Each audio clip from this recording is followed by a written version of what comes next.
So, what's up sa inyo mga idol? So, nagbabalik ulit tayo sa kabal topic natin. So, bago nga palang lahat ay i-share nyo muna yung video natin at i-like yung video at saka mag-comment rin kayo sa baba. At sa mga hindi pa nakasubscribe dyan ay mag-subscribe na kayo. So, ngayon yung topic natin mga idol is about dito sa ayuda. Okay, so meron kasing GM na may birthday ngayon. So, okay, so ito yung pa-birthday nila sa atin. Okay, so parang tayo yung may birthday. Paano tayo may birthday? So, ayun, another na naman to, accessories, ayun, plus 15. So, ayun, makikita nyo naman dito. So, halos, lahat talaga plus 15, no? Plus 15. So, yung ibang accessories katulad ng mga bracelet, earrings, amulet, at saka ring. So, as in max talaga. So, lahat-lahat, sagad-sagad, ayan, no?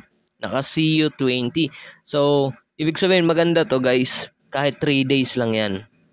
Okay, so 3 days lang yung duration ng mga accessories na to kapag nandun na sa inventory natin or kapag naalis na natin dito sa event inventory. So take note mga idol. So kailangan maklaim nyo to para sa mga baguhan or baka hindi nyo pa kinakalikot yung mailbox nyo.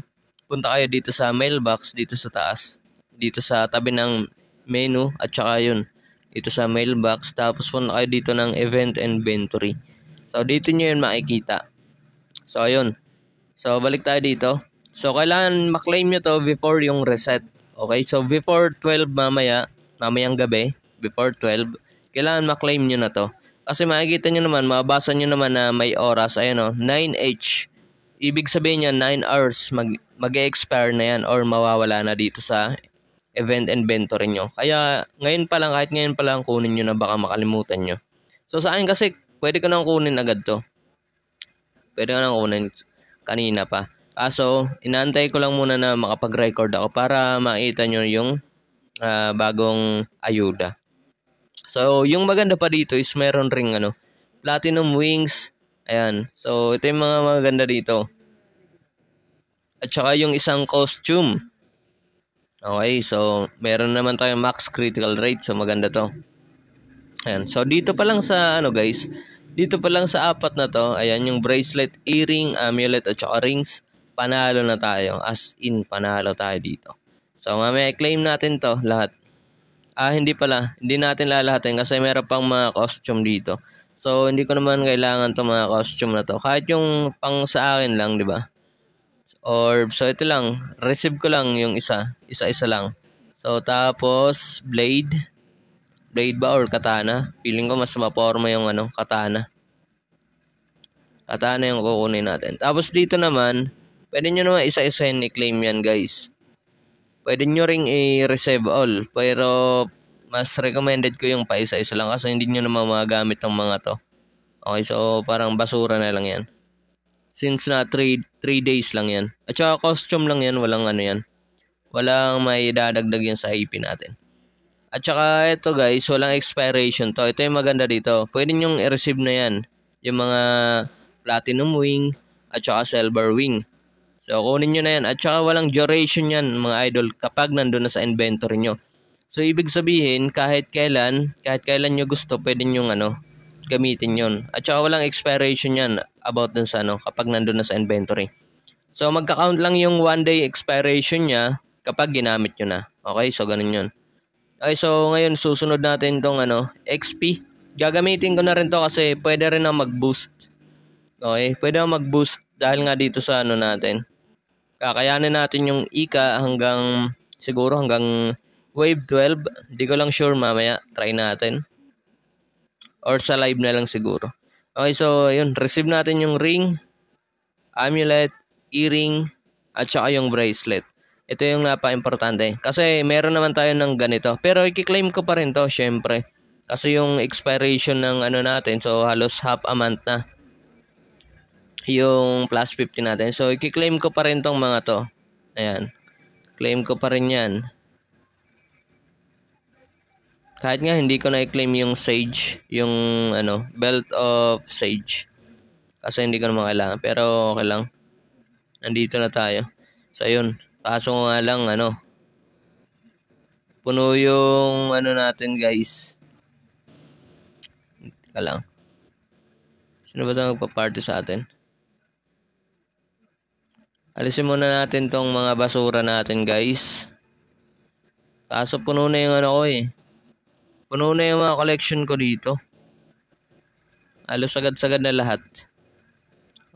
Hindi ko alam kung ano tatanggalin natin. Yung mga ano lang, hindi nagagamit. Pwede natin delete to.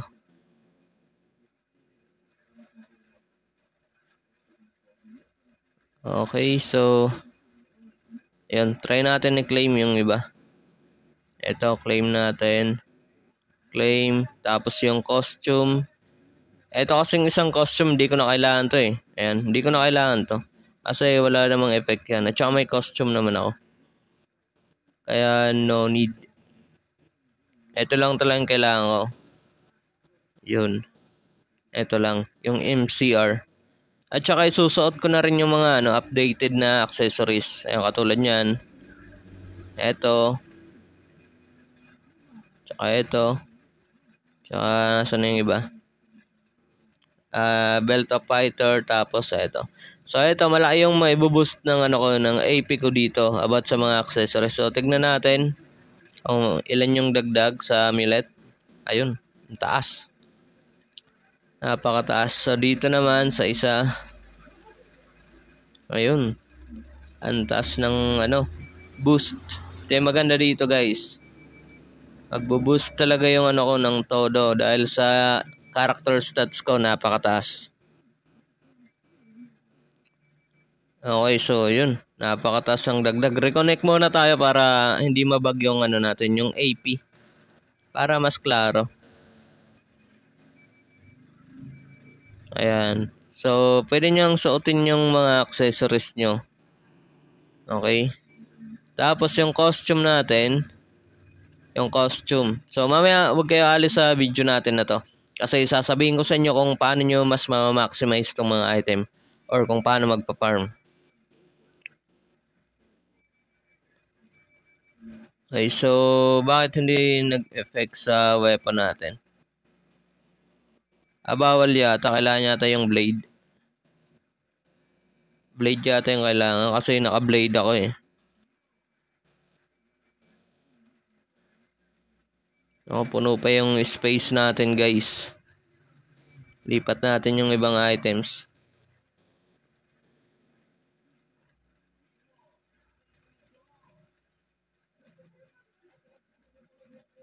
So, ayun. Okay na. Nasuot na natin. Pero parang mas maporma pa yung ko eh. Yung palladium ko eh. Okay, so ilan yung MCR natin? Napataas 79. Ako. Hindi yata abuti ng natin. MCR. Critical rate. So, 73 lang out of 79. So, yun. Paganda nga. Ganyan ka lupit yung ngayon, yung ayuda mga idol. So, pagkakataon nyo na to. So, paano nga ba natin mas ma-maximize to? So, unang-una, kapag yung AP nyo 15k pataas, at saka yung DP nyo umabot man lang ng halos sabihin natin 20k DP. Umabot man lang ng 20k. So, ito yung papasukan nyo, guys. Ayan. Itong AIC or Illusion Castle Underworld na Awakened. Or ito yung tinatawag natin na Apocrypta. Okay, so ayun. Mababasa nyo naman dito sa taas kung ano yung requirements para mabili nyo yung entry. So, kailangan natin ng Chaos Score na times 2 at saka 1M. Okay? So, mabibili nyo na yan at saka pwede nyo yung pasukan. So, same din dito, guys. So, pares lang yan na madali lang naman i-run to. Lalo na meron tayong ayuda, di ba? So, basic na to ngayon sa inyo. So, ayun. Ito yung unang-unang pwede nyo pasukan. So, yung pangalawa, about naman doon sa mga level 180 below. Okay, so pababa ng level 180 to para doon sa gusto magpa-level 180. So, pagkakataon nyo na to. So, dito kayo, pumasok kayo ng Key of Eternal. Okay, so, or which is ito yung tinatawag natin na Ika. Okay, dito. Key of Eternal. So, gagamitin nyo muna tong ayan yung blessing bead na 1,000. So, kasama yun dun sa sa ayuda. Double tap nyo lang yan kasi mag-expire din yan sa 29. Etong Pero kung hindi nyo pa gagamitin, wag nyo muna gamitin. So, mag-expire siya sa 29 pa. So, before 29, kailangan magamit nyo na. Okay, August 29 yan na. Okay, so kailangan magamit nyo na agad. Kasi masayang lang mag-expire. So ano pa yung pwede nating para do sa mga low level or newbie pa dito sa Kabal na wala pang items na pandagdag. So ito yung ito yung may recommend ko sa inyo, yung Hazardous Valley Awakened. Ayan. Kailangan nyo dito pumasok para magkaroon kayo ng Orb Amulet. Kasi kapag nag-expire na yung ayuda, wala kayong amulet. So, para doon sa mga walang amulet na orb or Orphidia na amulet, pagkakataon nyo na doon, pumasok. Ayan dito. Pagkakataon nyo nang pumasok dyan. So, ano pa ba yung mga pwede natin pasukan about doon? So, pwede rin kayo mag-Legend Arena, guys. Ayan, dito. Ito yung Honorable Warrior Key. So, yung dungeon name niya is Legend Arena. Ayan. Kailangan nyo magpa-points doon dahil may ayuda para magkaroon kayo ng ganito. Para magkaroon kayo ng ganyan. Yung Honor of Neverite. So, kailangan nyo yan.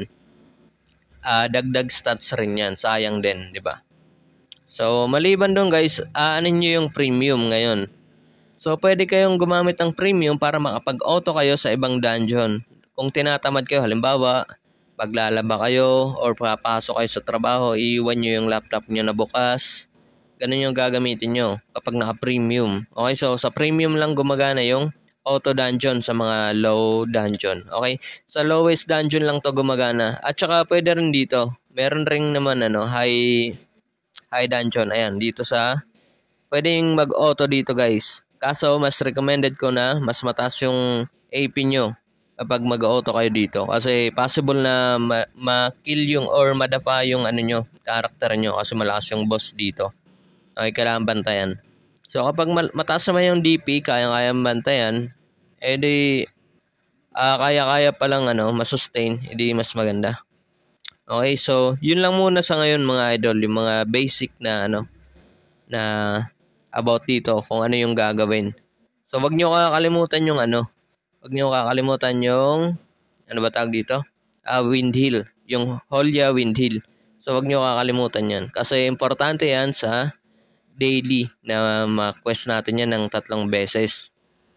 Kasi diyan lang tayo kukuha ng pagpapa-level ng force swing natin. Okay? So kailangan ng force swing natin 'yan.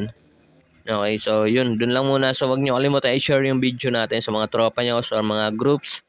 At saka wag niyo kalimutan i-like yung video natin. So dito lang muna tayo.